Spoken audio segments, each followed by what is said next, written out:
What we're looking at in this photograph is a still from a film that was made by Soviet cameramen shortly after the liberation of Auschwitz on January 27th, 1945.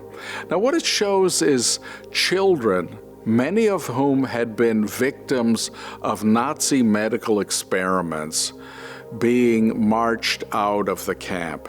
And you see that they're wearing these small concentration camp uniforms. Many of them have been tattooed on their arms, you know, when they entered the camp. And it really, to me, conveys the horrific policies of Nazi Germany. So that even these little kids were victims of Nazi brutality.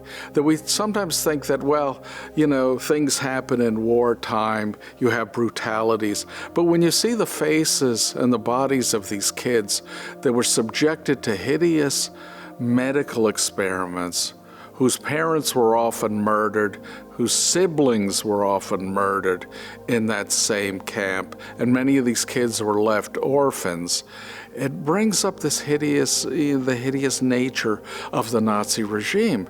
And what you have to realize is that by and large, children in Auschwitz and in other places didn't survive. That is, you know, in the killing centers and in the ghettos, it was often children and the elderly who died first. If you think about Auschwitz, for instance, when you had deportations of families, of groups from all over Europe that were sent to Auschwitz, they carried out a selection process as soon as they disembarked from the trains. And often physicians and SS officers were determined who was going to live or die. So they would select those that were capable of forced labor, even for a short amount of time, and then the rest were sent to the gas chambers. Elderly people, in general, and young children, pregnant women, were as a rule sent to the gas chambers immediately. So they were not registered or tattooed. What makes these kids, you know, different in that respect is that often SS physicians, and I almost hate to use the word physicians to describe what they did, but these SS doctors were often looking for particular types of people to carry out their experiments on.